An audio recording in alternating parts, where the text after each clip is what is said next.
নমস্কার। আজ আমি তোমাদের কাছে নিয়ে এলাম টমেটো পাবদা কালিয়া।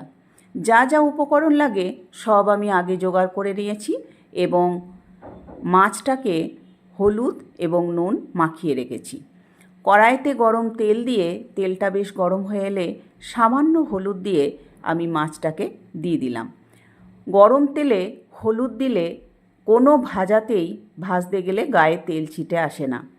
মাছটা দেখো আমার ভাজা হয়ে গেছে। এরপর আমার আবার বাকি মাছগুলো আমি দিয়ে দিলাম। মাছটা আমার মোটামুটি ভাজা রেডি। এরপর আমি গরম তেলে দিলাম গোটা জিরে আর ক্যাপসিকাম কুচি। ক্যাপসিকাম কুচিটা দেওয়ার পর একটু নেড়েচেড়ে ক্যাপসিকামটা বেশ নরম হয়ে এলে আমি দিয়ে দিলাম পেঁয়াজ রসুন বাটা।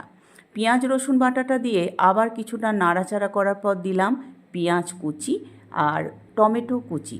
টমেটো কুচিটা দেওয়ার পর আবার এটাকে নাড়িয়ে কিছুটা তেল ছেড়ে এলে সেটাতে দিলাম ধনে গুঁড়ো, জিরে গুঁড়ো, লঙ্কা গুঁড়ো। এটাকেও আবার ভালো করে নাড়াচাড়া করার পর আমি দিলাম পরিমাণ মতো লবণ আর একটু চিনি দিলাম সামান্য ব্যালেন্স করার জন্য, আর মিট মশলা। সেটাকেও আবার কষিয়ে এবার আমি দিয়ে দিলাম জল। জলটা দেওয়ার পর একটু নাড়িয়ে বেশ সুন্দর দেখো ফুটতে উঠেছে। তখন আমি ধীরে ধীরে মাছগুলো দিয়ে দিলাম। মাছগুলো দেওয়ার পর একটু নাড়িয়ে আমি এবার ঢাকা দিয়ে দিলাম।